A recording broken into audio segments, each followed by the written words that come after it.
Hello, নমস্কার everyone. আশা করছি আপনারা সবাই ভালো আছেন, সুস্থ আছেন। আজকে আমরা নিফটির পোস্ট মার্কেট করতে চলেছি। 10th সেপ্টেম্বর আমাদের কারেন্ট ডেট অ্যান্ড 16 সেপ্টেম্বর আমাদের এক্সপায়ারি। ওকে, তো এই মুহূর্তে লেটস ডু ইট। এই মুহূর্তে দাঁড়িয়ে যেটা আমরা 9:30 করে থাকি, 9:30 আমরা কি করে থাকি, 9:30 আমরা যেটা করে থাকি সেটা হলো আমাদের রেজিস্ট্যান্স অ্যান্ড সাপোর্টকে আইডেন্টিফিকেশন। কারেক্ট না? রেজিস্ট্যান্স অ্যান্ড সাপোর্টকে আইডেন্টিফিকেশন করবো। তো নর্মাল জিনিস 9:30 দাঁড়িয়ে প্রথম আমার কাজ হলো যে রেজিস্ট্যান্স কোথায় ক্রিয়েট হচ্ছে এন্ড কার কার কারণে ক্রিয়েট হচ্ছে। এই মুহূর্তে দাঁড়িয়ে 9:30 আমি 25,000 আমার রেজিস্ট্যান্স ক্রিয়েট হতে দেখতে পাচ্ছি, ভলিউম ওয়াই চেঞ্জ, তিনজনের কারণেই আমার যে রেজিস্ট্যান্স আছে সেটা ক্রিয়েট হচ্ছে। তার কি উপরের দিকে আমি কোনো উইকনেস, ইয়েলো বক্স কিছু দেখতে পাচ্ছি, কোনো percentage 60% plus, 65 something like that কিছু দেখতে পাচ্ছি না? কিছু দেখতে পাচ্ছি না।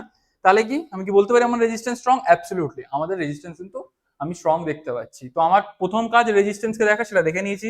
সেকেন্ড কাজ আমার সাপোর্টকে দেখার। সাপোর্ট কোথায় ক্রিয়েট হচ্ছে সেটাও 25,000 এই ক্রিয়েট হচ্ছে। কার কার কারণে? ভলিউম ওয়াই চেঞ্জ, এই তিনজনের কারণে আমাদের সাপোর্ট ক্রিয়েট হচ্ছে। ওকে, তো এই মুহূর্তে দাঁড়িয়ে আমার কাজ হলো যে এই নিচে যে পার্সেন্টেজ রয়েছে এই পার্সেন্টেজ গুলো কি ইনক্রিজিং, এগুলো কি ইনক্রিজিং নাকি এগুলো ডিক্রিজিং, এটা চেক করে নেওয়ার। কারণ পার্সেন্টেজ আমি দেখতে পাচ্ছি ভলিউমের 70% আশেপাশে রয়েছে অ্যান্ড ওয়াই চেঞ্জেরও অলমোস্ট 71% আশেপাশে রয়েছে অ্যান্ড ওয়াই এরও নিচে 77% আশেপাশে রয়েছে। তো দ্যাটস ওয়াই প্রবাবিলিটি হতে পারে পরবর্তীকালে গিয়ে সাপোর্টে উইকনেস আসতে পারে। তো দ্যাটস ওয়াই আমি একবার সাপোর্টের যে উইকনেস গুলো আছে এগুলোকে একবার চেক করে নেবো যে এটা কি ইনক্রিজিং ওভারঅল দেখা গেলে না প্রপার ইনক্রিজিং। যদি ওআই চেঞ্জকে দেখা যায় ওভারঅল ইনক্রিজিং এসছে, ওআইবি ইনক্রিজিং করছে, ভলিউম ইনক্রিজিং হয়ে একটু কারেকশন নিচ্ছে, এদের হালকা একটুখানি মাথা নিচে করেছে। বাট দ্যাটস নট মিন এটা ব্যারিশ হয়ে গেছে। যতক্ষণ না এই লো বা এই লোটাকে ব্রেক করছে ততক্ষণ আমরা বলবো increasing to flat or something like that, কি ফ্ল্যাট হয়েছে। প্রপার ডিক্রিজিং একটু আমি আপাতত দেখতে পাইনি।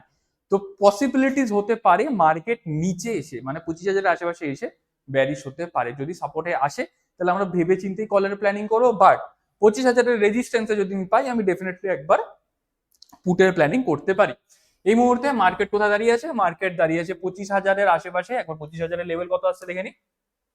25,000 লেভেল যে আসছে সেটা হলো 25,200 আশেপাশেই আসছে। এটাকে একবার আমি ফিক্স করে নিচ্ছি, 25,200 অলমোস্ট আশেপাশেই রয়েছে। ওকে, তো এই লেভেলের আশেপাশে যদি আমি পাই আমি কি করতে পারি? এই লেভেলের আশেপাশে পেলে আমি একটা পুটের প্ল্যানিং ডেফিনেটলি করতে পারবো, তাতে কোনো প্রবলেম নেই। ওকে, দেখা যাক কি হয়।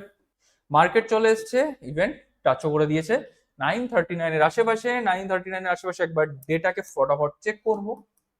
9:39 একবার 3 মিনিট আগে করে নিচ্ছি, বা 9:39 দেখতে পারি, তাতে কোনো অসুবিধা। 9:39 এখনো অবধি যেহেতু রেজিস্ট্যান্স থেকে পুটের প্ল্যানিং করছি, এখনো অবধি কি আমার কোনো রেজিস্ট্যান্সের উপরে উইকনেস আছে? নেই। কোনো পার্সেন্টেজ আছে? নেই। তো ডেফিনেটলি পুটের প্ল্যানিং করতে পারি। হ্যাঁ, অ্যাবসলিউটলি আমি পুটের প্ল্যানিং এখান থেকে একটা করতে পারবো, তাতে কোনো অসুবিধা থাকবে না। তো এখান থেকে আমার এন্ট্রি হবে 50 পয়েন্টের টার্গেট, 20 পয়েন্টের আশেপাশে আমাদের এসএল থাকবে। ওকে, তো দেখা যাক এটাতে আমাদের এসএল আসে ইয়া টার্গেট। মার্কেট বারবার একই লেভেলের আশেপাশে ঘুরছে। একবার আমি ডেটা চেক করবো যে এই ডেটা হিসাবে মানে এই 10টার আশেপাশে কোনো কি ডেটাতে চেঞ্জেস আসছে যার কারণে আমাদেরকে এক্সিট করে দেওয়া উচিত। 10টার আশেপাশে আমি চলে এসেছি। এই মুহূর্তে দাঁড়িয়ে কোনো পার্সেন্টেজ কিছু সেরকম কোনো পার্সেন্টেজ দেখতে পাচ্ছি না, বাট এইখানে ধীরে ধীরে 2% ইনক্রিজিং করার চেষ্টা করছে, বাট তার পার্সেন্টেজ কিন্তু ইভেন 60% প্লাসও নেই। তো প্রবাবিলিটি হতে পারে যে পরবর্তীকালে কি উইকনেস আসতে পারে, বাট এই মুহূর্তে কোনো উইকনেস নেই। তো আমি এই ট্রেডের মধ্যে কন্টিনিউয়াসলি থাকতে পারি, কোনো প্রবলেম হবে না। ওকে, দেখা যাক কি হয়। মার্কেট উপরে গেছিল, নিচে আবার এসছে, এখানে কি আমাদের এক্সিট করে দেওয়া উচিত 10টা 12 আশেপাশে। 10টা 12 আশেপাশে এবার দেখালে কিছু কি চেঞ্জেস আসছে? হ্যাঁ, কিছু কিছু চেঞ্জেস আসতে আমি দেখতে পাচ্ছি। কি কি চেঞ্জেস আসছে? যে ওয়াই চেঞ্জ কিপ ইনক্রিজিং, ওয়াইও ইনক্রিজিং করছে, ভলিউমও ইনক্রিজিং করছে। তো এই মুহূর্তে দাঁড়িয়ে আমাদের প্ল্যানিং বা আমাদের যে প্রেফারেবল সেটা কি করা উচিত? দেখুন, যারা ট্রেড নিচ্ছে যে আমি এসএল নেব, এদের টার্গেট নেব, তারা এসএল এর অপেক্ষা করবে যতক্ষণ না ডেটাতে প্রপার আমাদের ইনক্রিজিং বা উইকনেস আসছে। এইটাকে আমি কি প্রপার ইনক্রিজিং বা উইকনেস বলতে পারি? আপাতত এটাকে আমি কিন্তু প্রপার ইনক্রিজিং তো বলতে পারবো, বাট প্রপার উইকনেস বলতে পারবো না। কারণ আমরা যে উইকনেস বলি সেটা তো দুটো টার্ম হয়। একটা হলো এই গ্রাফ, সেকেন্ড হলো পার্সেন্টেজ। পার্সেন্টেজ কত আছে সেটাও কিন্তু আমাদের জন্য ডিপেন্ড করে। যেহেতু এই মুহূর্তে আমরা গ্রাফ দেখছি, তো যদি দেখা যায় গ্রাফ কিন্তু overall Y change aggressively increasing করছে, ওআইও ইনক্রিজিং করছে, বাট ভলিউম ফ্ল্যাট হিসাবে যাচ্ছে। তো এই মুহূর্তে দাঁড়িয়ে মার্কেট ম্যাক্সিমাম কত অবধি যেতে পারে? মার্কেট যদি বলি, মার্কেট 25,050 রেজিস্ট্যান্সের আশ অব্দি মার্কেট যেতে পারে, তার উপরে নেই। তো প্রেফারেবলি আমি কি করবো, আমি এই ট্রেডে থাকবো। যারা প্রপার এসএল দেয়, প্রপার টার্গেট নেয়, তারা এটাতে থাকবে। যারা একটু ডাউট আসছে, কম কোয়ান্টিটি বা নতুন বিগিনার, তারা এক্সিট করে বা কস্ট টু কস্ট করে যেতে পারে, বাট আমি এটাকে হোল্ড করবো। ওকে, পরের ক্যান্ডেলে আমার এসএল চলে এসছে। যারা এখানে কস্ট টু কস্ট বেরাতে পেরেছে, কস্ট টু কস্ট বেরাবে। যারা প্রপার এসএল বা প্রপার টার্গেট হিসাবে থাকে, তারা এসএল এটাকে কিন্তু এসএল এজ এ অ্যাকসেপ্ট করবে। ওকে ফাইন, এইটুকু বোঝা গেল। তারপরে দেখা যাক মার্কেট কি করছে। আমাদের এসএল হিট হয়েছে, মার্কেট নিচেও ক্যান্ডেল ক্লোজ করেছে, তার প্রপার রিট্রেস আসছে 10:42-45 আশেপাশে একবার ডেরাতে। 10:45 আশেপাশে ওয়াই চেঞ্জের উপরের দিকে উইকনেস আসছে, একবার চেক করে নেওয়া যাক। ভলিউম, ওয়াই চেঞ্জ তিনজনে ইনক্রিজিং করছে। প্রেফারেবলি এই জায়গাতে আমাদের কি হয়েছে, এই জায়গাতে কিন্তু আমাদের একটা এসএল হিট হয়েছে, একটা এসএল আমরা এটাতে দিয়েছি। নেক্সট একটা এন্ট্রি আমরা কি করতে পারি, এখান থেকে যদি আমরা কেউ এন্ট্রি করার প্ল্যানিং করছে, তো আমি প্রেফারেবল বা পার্সোনালি আমি এই জায়গা থেকে এন্ট্রিকে অ্যাভয়েড করবো। কারণ অলরেডি এই জায়গাতে কিছুক্ষণের আগেই আমার এখানে একটা এসএল আমি কিন্তু দিয়েছি, তো প্রেফারেবল থাকবে আমি এই এন্ট্রিটাকে অ্যাভয়েড করবো। যদি বাই চান্স মার্কেট উপরে পেয়ে যাই, আমি এখান থেকে পুটের প্ল্যানিং করবো। বাট এই মুহূর্তে দাঁড়িয়ে আমি এখান থেকে কোনো পুটের প্ল্যানিং করছি না। ওকে, ক্যান্ডেল নিচে এসছে, নিচে ক্লোজিং দিয়েছে 11:18 বা 21 আশেপাশে ডেরাচ্ছে। 11:21 আশেপাশে কি যেটা দেখতে পাচ্ছি এই মুহূর্তে দাঁড়িয়ে, এখনো অব্দি শুধু ওয়াই চেঞ্জেরই উইকনেস সাস্টেন করছে। ভলিউম একটুখানি ডিক্রিজিং আসতে দেখতে পাচ্ছি। ওয়াই অলমোস্ট এর আশেপাশে যদি দেখা যায়, এটা কিন্তু ফ্ল্যাট হয়েছে।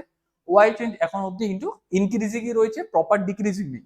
তিনজনের মধ্যে যদি দেখা যায়, যদি আমি গ্রাফটাই ওপেন করি, তিনজনের মধ্যে যদি আমরা দেখতে পারি, তিনজনের মধ্যে বেশিরভাগই ওয়াই চেঞ্জ এখন অব্দি ইনক্রিজিং এ রয়েছে। ওয়াই ফ্ল্যাট টু ইনক্রিজিং এ রয়েছে। ভলিউম আপাতত ফ্ল্যাট হয়েছে, এটাকে আমরা ডিক্রিজিং বলবো না। তো তিনজনের মধ্যে যদি দেখা যায়, তিনজনের মধ্যে তিনজন বলছে ফ্ল্যাট এইদার ইনক্রিজিং, কেউ কিন্তু প্রপারলি আমাকে বলছে না ডিক্রিজিং, ইয়া প্রপারলি বলছে না ফ্ল্যাট টু ডিক্রিজিং।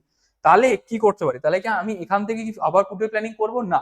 একটা জায়গাতে দেখুন, প্রথম জিনিস হলো মার্কেট এখানে কিন্তু বারবার ঘুরেছে, তখন অনেকবার হিট হয়েছে, দ্বিতীয়বার এখানে দুইবার। যদি আমি এটা পুরোটাকে একবার ধরি, এটা দুবার, এটা তিনবারের বেলায় আসছে, তো আমি এখান থেকে পুটের প্ল্যানিং ডেফিনেটলি অ্যাভয়েড করে দেবো। পুট এখান থেকে ইনিশিয়েট করবো না। মার্কেট লাইনে আসবে তারপরে আমরা ট্রেড করবো, তাছাড়া কিন্তু আমরা কোনো অ্যাগ্রেসিভলি ট্রেড বা কোনো ট্রেড করার কোনো দরকার নেই, যতক্ষণ না মার্কেট আমার প্রপার লাইনে আসছে। এসএল গেলে এসএল দেবো, তাতে কোনো অসুবিধা নেই। SL is a part of the game. আমাদের এসএলই লাগাই যাতে আমাদের বড় লস হওয়ার থেকে আমরা বেঁচে থাকতে পারি। তো আমাদের যদি এসএলও যায়, কোনো অসুবিধা নেই। প্রপার স্ট্রং রেজিস্ট্যান্সে পেয়েছিলাম, তো একটা ট্রেড নিয়েছি, তারপরে এখনো অব্দি এক লাইনটাকে প্রপার টাচ করছে না, নিচে সাপোর্টে আসছে। প্রথমবার সাপোর্ট এলে ডেফিনেটলি কলের প্ল্যানিং করবো, তাতে কোনো অসুবিধা নেই। যেমন রেজিস্ট্যান্স এসেছিল আমরা করেছি, সেরকমই প্রথমবার যদি আমাদের সাপোর্টে আসে, আমরা ডেফিনেটলি কলের প্ল্যানিং করবো। এই মুহূর্তে দাঁড়িয়ে মার্কেট একটা চপি জোনের মধ্যে ঘুরছে, আমরা কি এখানে ট্রেড করবো? অবভিয়াসলি না। রিজন, আমার ডেটা দেখারও কোনো দরকার নেই, ডেটাতে কি হচ্ছে আমার সেটা দেখারও দরকার নেই। মার্কেট এই লাইনকেই বারবার টাচ করছে, প্রেফারেবল বেশি চান্স হয় এটাকে ব্রেক করে দেওয়ার। তো প্রেফারেবলি যতক্ষণ না মার্কেট এই লাইন বা এই লাইনের আশেপাশে আসছে, ততক্ষণ আমার ডেটা দেখে বায়াসনেস ক্রিয়েট করে কোনো লাভ। আমার মার্কেট আমার লেভেলে আসবে, তখন আমি ডেটা চেক করবো, ডেটা হিসাবে যদি ট্রেড হয় ইনিশিয়েট করবো, নাহলে অ্যাভয়েড করে দেবো। সিম্পল। দেখা যাক কি হয়। মার্কেট আমাদের সাপোর্টে এসছে, সাপোর্টে কখন এসছে? 1:15 রানিং ক্যান্ডেলের ট্রেড। আমরা এটা without checking anything we can go for that trade. So আমরা এটা রানিং ক্যান্ডেলের ট্রেডটাকে ইনিশিয়েট করতে পারি। সাপোর্টে কি রেজিস্ট্যান্সও সেরকমই উইকনেস ছিল 55, সাপোর্টও ঠিক সেরকমই রয়েছে 55, 51, সেরকম অ্যাগ্রেসিভ কোনো উইকনেস দেখতে পাচ্ছি না। তো আমি ডেফিনেটলি এখান থেকেও একটা কলের প্ল্যানিং রানিং ক্যান্ডেলেই করব।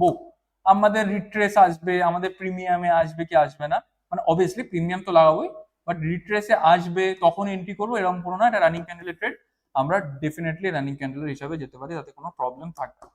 20% এসএল 50% এলে কষ্ট কষ্ট করবো, বা এইটাতে যতটা লস হয়েছে সেই লসটার মতন পরিমাণ কোয়ান্টিটিকে এক্সিট করে দিতে পারি, যাতে আমাদের লসের পরিমাণ কমে যায়। আপাতত হোল্ড করবো যতক্ষণ আমাদের এসএল আসছে। দেখা গেলে অলমোস্ট 50% আশেপাশে এসছে। আমি কি বলেছিলাম, এইখানে আমাদের একটাতে এসএল গেছে, কারেক্ট না? এই এসএল এর পরিমাণ যতটা আমি টার্গেট পাবো, বা কিছু ধরে আমি 5টা কোয়ান্টিটি দিয়ে করি, তাহলে আমি 2টো কোয়ান্টিটি বা 3টে কোয়ান্টিটি বুক করে দেবো। ওকে, তো ওভারঅল আমার যে লস রয়েছে তার পরিমাণ একটু কমে যাবে। এটা পুরো যে নীল হয়ে যাবে বা পুরো জিরো হয়ে যাবে এমন কোনো কথা না, সেটা একটু হয়তো কমে যাবে। ওকে, তো প্রেফারেবলি 50% এসছে, তো আমার কাজ কি 50%-এ কিছু কোয়ান্টিটিকে বুক করা, বাদ বাকি কোয়ান্টিটিকে কস্ট টু কস্ট করে দেওয়া। যদি কস্ট টু কস্ট হিট হয়ে যায়, আমার কোনো অসুবিধা হবে না, কারণ আমি ওখানে কিছু কোয়ান্টিটি বুক করে নিয়েছি। ওকে, দেখা যাক কি হয়। এখানে আমাদের কস্ট টু কস্ট হিট হয়ে গেছে, তো আমি এখানে এক্সিট করে দেবো, সিম্পল। টাইম কত রয়েছে? টাইমও 2টো বেজে গেছে, 2টোর পরে 2:15 আশেপাশে। যেহেতু ট্রেড চলছিল তাই আমি এটাকে হোল্ড করেছি 2:30 অবধি বা 2:21 হয়ে গেছে। যদি নতুন ট্রেড বানানো হতো, আমি যদি এই ট্রেডটাকে বানিয়েছিলাম কখন, তাও মানে এন্ট্রি নিয়েছিলাম অলমোস্ট 1টার আশেপাশে, 1:12-15 আশেপাশে। তো সেটাকে আমি 2:30 অবধি ম্যাক্সিমাম হোল্ড করতে পারি, 2:30-এর বেশি হোল্ড করবো না।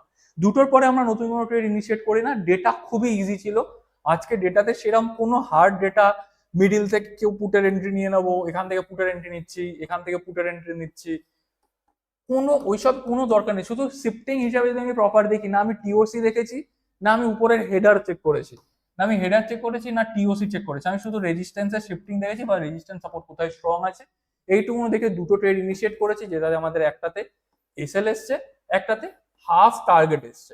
হাফ টার্গেট একটাতে এসছে, একটাতে আমাদের এসএল এসছে। হাফ টার্গেট আমি কিছু কোয়ান্টিটি বুক করবো, যাতে কি আমার যদি 500 টাকা লস হচ্ছে অ্যাজ এক্সাম্পল, তাহলে আমার এখানে যদি কোয়ান্টিটি আমি ওখানে 250 প্রফিটে আমি চলে আসবো। তো ইন দা এন্ড আমার লস কিন্তু 250 টাকারই থাকবে। তার মানে কি, তার মানে আমার বেশি লস কিন্তু হচ্ছে না, হলে সেই মিনিমাম লস এবং even close to break even তার আশেপাশেই থাকবো।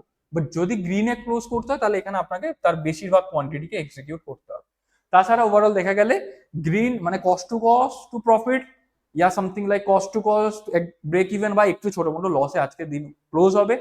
খুবই ইজি সিচুয়েশন ছিল, সব কোনো টাফ সিচুয়েশন ছিল না যে আমি বুঝতে পারছি না বা কিভাবে আমি ট্রেড ইনিশিয়েট করবো। আশা করছি যে আজকে যে ওভারঅল পোস্ট মার্কেট ছিল সেটা আপনাদের বোঝা গেছে। যদি এটার উপর কোনো যদি ডাউট থেকে থাকে, আপনি ডেফিনেটলি কমেন্ট বক্সে জিজ্ঞেস করতে পারেন। ওকে, এই রিলেটেড যদি কোনো কোশ্চেন থাকে। ও thank you so much, that's what today.